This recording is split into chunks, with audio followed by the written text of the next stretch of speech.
ছোট্ট একটি সফটওয়্যার দিয়েই আপনি আপনার ডিএসএলআর ক্যামেরার ভিডিও এডিট করতে পারবেন বা যে কোনো ভিডিও কনভার্ট করতে পারবেন রেজোলিউশন ঠিক রেখেই যে কোনো ফরম্যাটে। আমি ভিডিওর শেষে দেখিয়ে দিব কিভাবে আপনারা এই ফ্রি সফটওয়্যারটি ডাউনলোড করতে পারবেন। আমি এই সফটওয়্যারটি ওপেন করে নিচ্ছি। এরপর দেখতে পাচ্ছেন ওপেন যে ফোল্ডার আছে, আমি এখানে ওপেন ফোল্ডারে ক্লিক করেছি। ক্লিক করার পর আমাদের যে ডিএসএলআর ক্যামেরার ভিডিও আছে যে ফোল্ডারে রেখেছি সেই ভিডিও সেখান থেকে আমি এটাকে সিলেক্ট করে নিয়েছি। এরপর ওপেন করব। আমার এই সফটওয়্যারটিতে কিন্তু ভিডিও ওপেন হয়ে গেছে। তো এবার চাইলে পরে এখান থেকে আপনি কম বেশি করে নিতে পারবেন বা এখান থেকে রেজোলিউশন ঠিক রেখে কনভার্ট করতে পারবেন। এরপর আমরা এখানে ক্লিক করে দিব। এখানে ক্লিক করার পর যে কোনো ফরম্যাটে আমরা এখান থেকে কনভার্ট করার জন্য অনেকগুলো ফরম্যাট আমাদের সামনে চলে আসবে। আমরা এখান থেকে যে ফরম্যাটটি কনভার্ট করব সেই ফরম্যাটটি এখান থেকে সিলেক্ট করব।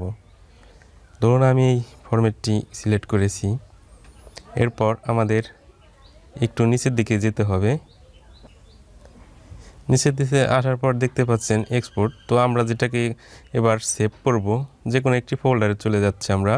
এবার আমরা যে কোনো জায়গা নামটি লিখে নিচ্ছি যেখানে আমার ভিডিওটি সেভ হবে। আমি ডেস্কটপে সেভ করব।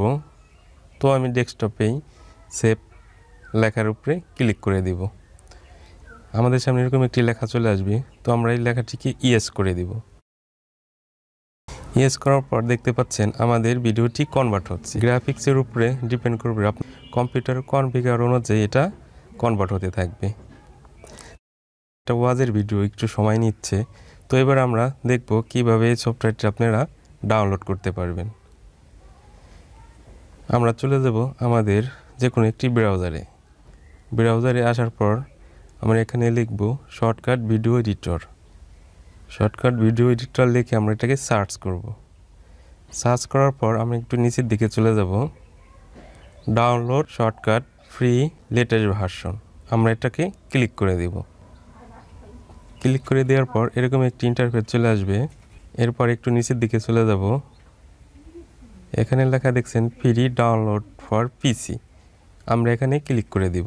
ক্লিক করে দেওয়ার পর এরপর এরকমভাবে একটি ব্রাউজার লেখা আসবে, আমরা এটাকে কেটে দিব। কেটে দেওয়ার পর দেখতে পাচ্ছেন ডাউনলোড লেখাটি চলে আসছে। এরপর আমরা ডাউনলোডে ক্লিক করে দিব। আমাদের সফটওয়্যারটি এবার ডাউনলোড হচ্ছে। আমাদের সফটওয়্যারটি ডাউনলোড হওয়া প্রায় কমপ্লিট। এরপর আমাদের সফটওয়্যারটি যেহেতু ডাউনলোড হয়ে গেছে, আমরা আমাদের এই সফটওয়্যারের ডাউনলোড ফোল্ডারে চলে যাব।